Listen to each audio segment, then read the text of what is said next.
അടുത്തൊരു മുംബൈയിൽ നമുക്ക് കാണാനായിട്ട് കഴിയുന്നത് അലീന ആ വൻ സത്യം മനസ്സിലാക്കുകയാണ്. തുടക്കം തന്നെ വൈജയന്തിയെയാണ് കാണിക്കുന്നത് എന്ന് കാണാനായിട്ട് സാധിക്കും. വൈജയന്തിയാണെങ്കിൽ നമ്മുടെ അമ്മയോട് പറയാണ് താൻ പോവുകയാണ് എന്ന്. അലീന എന്ന നാശം പോയതോടുകൂടി തൻ്റെ എല്ലാ പ്രശ്നവും അവസാനിച്ചു എന്ന് പറയുകയാണ്. ഇതേ സമയമാണെങ്കിൽ അവളെ നാശമൊന്നും വിളിക്കല്ലേടി അസത്തെ എന്ന് പറഞ്ഞ് നമ്മുടെ അമ്മയാണെങ്കിൽ വൈജയന്തിയോട് പൊട്ടിത്തെറിക്കുകയാണ്. ഇതേ സമയം വൈജയന്തി പറയുന്നുണ്ട്, അമ്മ എന്തിനാ എന്നോട് പൊട്ടിത്തെറിക്കുന്നത്, എന്നെ ചല്ലാനായിട്ടൊരുങ്ങുന്നത്, അതിന് മാത്രം ഞാൻ അമ്മയെ എന്താണ് ചെയ്തത് എന്ന് വൈജയന്തി ചോദിക്കുകയാണ്. ഇതേ സമയം നീ അധികമൊന്നും വർത്താനോ കാര്യങ്ങളോ ഒന്നും പറയേണ്ടതില്ല, എനിക്ക് നിൻ്റെ സ്വഭാവവും മനസ്സൊക്കെ മനസ്സിലായി കഴിഞ്ഞതാണ്. അതുകൊണ്ട് തന്നെ നീ ഇനി ഇങ്ങനെ പറഞ്ഞു കഴിഞ്ഞാൽ വായടച്ച് മര്യാദയ്ക്ക് അവിടെ ജീവിച്ചില്ലെങ്കിൽ നിൻ്റെ ജീവിതം തുലാസിലാകുമെന്ന് പറയുന്നത് കാണാനായിട്ട് സാധിക്കും. ഇതേ സമയം വൈജയന്തിയാണെങ്കിൽ ഞാൻ മാത്രമല്ലേ ഉള്ളൂ അമ്മയുടെ കാര്യങ്ങൾ നോക്കാൻ, ഞാൻ തീർച്ചയായും വരാമെന്ന് പറയുന്നത് കാണാൻ സാധിക്കുന്നുണ്ട്. ഇവിടെ അലീനയാണെങ്കിൽ വളരെയധികം വിഷമത്തിലാണ്, സങ്കടത്തിലാണ് എന്ന് കാണാനായിട്ട് സാധിക്കും. ഒടുവിൽ വണ്ടി സൈഡാക്കിയിട്ട് നമ്മുടെ ബാലചന്ദ്രനാണെങ്കിൽ അലീനയോട് കാര്യങ്ങൾ പറയാനായിട്ട് ഒരുങ്ങുകയാണ്. അതായത്, മോളെ അലീനെ, സത്യം പറഞ്ഞു കഴിഞ്ഞാൽ നിൻ്റെ അച്ഛൻ്റെ അടുത്തേക്കാണ് നിന്നെ കൊണ്ടുപോകുന്നതെന്ന് പറയുകയാണ്. തുടങ്ങുന്നത് തന്നെ നിൻ്റെ അമ്മ ആഗ്രയിൽ താമസിച്ചപ്പോൾ ഗംഗേട്ടൻ്റെ കൂടെ നിന്നപ്പോൾ സ്റ്റാൻലി ജോസഫ് എന്ന ഒരു വ്യക്തിയുമായിട്ട് പ്രണയത്തിലാകുകയുണ്ടായി എന്ന് പറയുന്നു. തുടർന്ന് അവർ രണ്ടുപേരും ലിവിങ് ടുഗദർ നടത്തിയെന്നും ബാലചന്ദ്രൻ പറഞ്ഞു വെക്കുകയാണ്. ഇതേ സമയം നിൻ്റെ അമ്മയുടെ വയറ്റിൽ നീ ഉണ്ടായിരുന്നു എന്നും പറഞ്ഞു എന്ന് പറയുകയാണ്. കൂടാതെ കൊല്ലപ്പള്ളിക്കാർക്ക് അത് ഇഷ്ടപ്പെടാതെ തന്നെ സ്റ്റാലി ഇല്ലാത്ത തക്കം നോക്കി വൈജയന്തിയെ അവിടെ നിന്ന് തട്ടിക്കൊണ്ടുവരികയായിരുന്നു എന്ന് പറയുമ്പോൾ, അതും എന്നോട് പറഞ്ഞു എന്ന് പറയുമ്പോൾ, ഇതെല്ലാം ആരാണ് പറഞ്ഞത് എന്ന് നമ്മുടെ ബാലചന്ദ്രനോട് സ്റ്റാലിൻ ചോദിക്കുകയാണ്. ഇതേ സമയമാണെങ്കിൽ സ്റ്റാലിയാണ് പറഞ്ഞതെന്ന് ബാലചന്ദ്രൻ പറയുമ്പോൾ, അച്ഛൻ എന്തൊക്കെയായി പറയുന്നേ, അച്ഛൻ സ്റ്റാലിയെ കണ്ടോ എന്ന് ചോദിക്കുകയാണ്. സ്റ്റാലിനെ കണ്ടു, അയാളോട് സംസാരിച്ചു എന്ന് പറയുന്നു. അതെന്താ അച്ഛാ ഇത്ര ദിവസമായിട്ട് എന്നോട് പറയാഞ്ഞത് എന്ന് ചോദിക്കുമ്പോൾ, 3-4 ദിവസമായിട്ടുള്ള ആലോചനയിലായിരുന്നു അയാൾ. ഒടുവിൽ അയാൾ പച്ചക്കൊടി കാണിച്ചതോടെയാണ് ഞാൻ നിന്നെയും കൊണ്ട് യാത്ര തിരിച്ചത് എന്ന് പറയുമ്പോൾ, അപ്പോൾ പോകുന്നത് എവിടേക്കാണ്, എൻ്റെ പപ്പയുടെ അടുത്തേക്കാണോ എന്ന് അലീന ചോദിക്കുകയാണ്. ഇതേ സമയം അതേ എന്ന് ബാലചന്ദ്രൻ പറയുകയാണ്.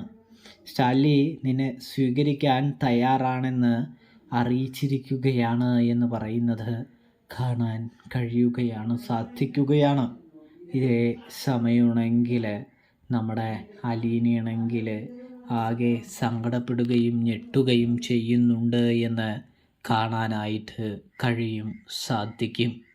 ഇതേ സമയം ബാലചന്ദ്രനോട് അലീന ചോദിക്കുകയാണ്, അച്ഛൻ എങ്ങനെയാണ് കണ്ടെത്തിയത് എന്ന് ചോദിക്കുമ്പോൾ, മോളെ നീ അന്വേഷിച്ചെത്താൻ പോകുന്നില്ല എന്ന് എനിക്ക് അറിയാം, അതുകൊണ്ടാണ് ഈ അച്ഛൻ പോയത്, ഇറങ്ങി തിരിച്ചത് എന്ന് പറയുന്നത് കാണാൻ സാധിക്കുന്നുണ്ട്. ഇതേ സമയം നടന്ന കാര്യവും സംഭവ വികാസങ്ങളും അലീനയെ അറിയിക്കുകയാണ്. ഇനി അലീന കുറച്ചു നേരം ഏകാന്തമായി നിൽക്കുകയാണ് എന്ന് കാണാൻ സാധിക്കുന്നുണ്ട്. ഒടുവിൽ ബാലചന്ദ്രൻ അലീനയെ കയറ്റി കാറിലിരുത്തി യാത്ര തിരിക്കാനായിട്ടൊരുങ്ങുകയാണ്. ഇതേ സമയം നമ്മുടെ അലീന ബാലചന്ദ്രനോട് ചോദിക്കുന്നുണ്ട്, അച്ഛാ ഞാൻ അവിടെ ചെന്ന് കഴിഞ്ഞാൽ അയാളുടെ വീട്ടിൽ ഒരുപാട് പ്രശ്നങ്ങളൊക്കെ ഉണ്ടാകില്ലേ? അയാൾക്ക് ഭാര്യയും കുട്ടികളുമില്ലേ? ഇവിടെ ഞാൻ നേരിട്ട അതേ പ്രതിസന്ധി തന്നെ ആയിരിക്കുമോ അവിടെയും എനിക്ക് നേരിടാനായിട്ട് ഉണ്ടാവുക എന്ന് ചോദിക്കുന്നു. വലിയ ഒരു പ്രശ്നത്തിൽ നിന്നാണ് ഞാനിപ്പോൾ കരകയറി വീണ്ടും വേറൊരു സ്ഥലത്തേക്ക് പോകുന്നത്. അവിടെ ജോലിക്കാരിയായി നിൽക്കാമെന്ന് വിചാരിച്ചാണ് പോകുന്നത്. പക്ഷേ അവിടെ ചെല്ലുമ്പോൾ എനിക്ക് മകളുടെ സ്ഥാനം കിട്ടിയില്ലെങ്കിൽ എന്നെ അത് വല്ലാതെ വിഷമിപ്പിക്കും, സങ്കടപ്പെടുത്തുമെന്ന് അലീന ബാലചന്ദ്രനോട് പറയുമ്പോൾ, മോളെ പേടിക്കണ്ട, നിന്നെ ഏറ്റെടുക്കാമെന്ന് അയാൾ പറഞ്ഞിട്ടുണ്ട്, മകളായി അംഗീകരിക്കാമെന്ന് അയാൾ പറഞ്ഞിട്ടുണ്ട്. അതുകൊണ്ട് തന്നെ നിന്നെ അയാൾ പൊന്നുപോലെ നോക്കുമെന്ന് എനിക്ക് വാക്ക് തന്നിട്ടുണ്ട് എന്ന് പറയുന്നു. ഇതേ സമയം അച്ഛൻ സ്റ്റാലിനോട് പറഞ്ഞോ എന്ന് ചോദിക്കുകയാണ് അലീന. അപ്പോഴാണെങ്കിൽ പറഞ്ഞു എന്ന് പറയുകയാണ്.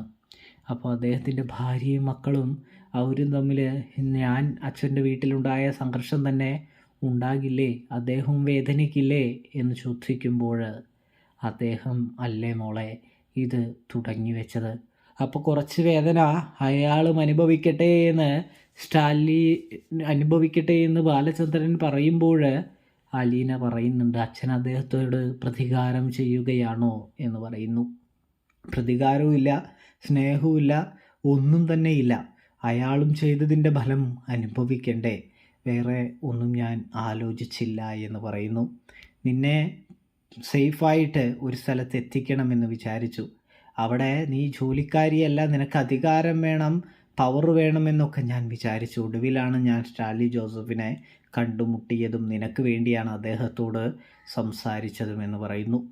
കൂടാതെ നിനക്ക് ആ വീട്ടിൽ വലിയ ദുരന്തങ്ങളോ വലിയ വേദനകളോ അനുഭവപ്പെടുകയാണെങ്കിൽ അപ്പോൾ തന്നെ നിനക്ക് തിരിച്ച് എൻ്റെ വീട്ടിലേക്ക്, അതായത് നമ്മുടെ വീട്ടിലേക്ക് വരാവുന്നതാണ് എന്ന് ബാലചന്ദ്രൻ പറഞ്ഞു വയ്ക്കുന്നു. തുടർന്ന് അലീനയും കൊണ്ട് സ്റ്റാലിൻ്റെ വീട്ടിലേക്ക് ബാലചന്ദ്രൻ യാത്ര തിരിക്കുകയാണ്. അങ്ങനെ അതാ വീടും കാര്യങ്ങളും എത്തിക്കഴിഞ്ഞിരിക്കുകയാണ്. സ്റ്റാലി അലീനയെ കണ്ടതും അലീനയെ ഇങ്ങനെ നോക്കി നിൽക്കുന്നു. അലീന സ്റ്റാലിയെ കണ്ടതും അലീനയെ സ്റ്റാലിയും നോക്കി നിൽക്കുന്നു. രണ്ടുപേരും ഇങ്ങനെ നോക്കി നിൽക്കുന്നു. ഒടുവിൽ നമ്മുടെ സ്റ്റാലി അലീനയുടെ അടുത്ത് ചെന്നിട്ട്, മോൾക്ക് സുഖമല്ലേ എന്ന് ചോദിക്കുന്നു. ഈ അച്ഛൻ നിന്നെ ഏറ്റെടുക്കാൻ തയ്യാറാണ് എന്നറിയിക്കുന്നു. ആ സമയം അലീന സ്റ്റാലിനെ കെട്ടിപ്പിടിച്ച് പൊട്ടിക്കരയുകയാണ്. പ്രേക്ഷകരെ, പ്രിയ കൂട്ടുകാരെ, ബാലചന്ദ്രന് സന്തോഷവുമാകുന്നുണ്ട്, ഒപ്പം സങ്കടവുമാകുന്നുണ്ട് എന്നും കാണാം. അപ്പോൾ റിവ്യൂ ഇഷ്ടപ്പെട്ടാൽ സബ്സ്ക്രൈബ് ചെയ്യാനായിട്ട് മറക്കല്ലേ. തെറ്റുകുറ്റങ്ങൾ കാര്യങ്ങളുണ്ടെങ്കിൽ ക്ഷമിക്കാനായിട്ട് പ്രത്യേകം ശ്രദ്ധിക്കണേ. താങ്ക്സ്.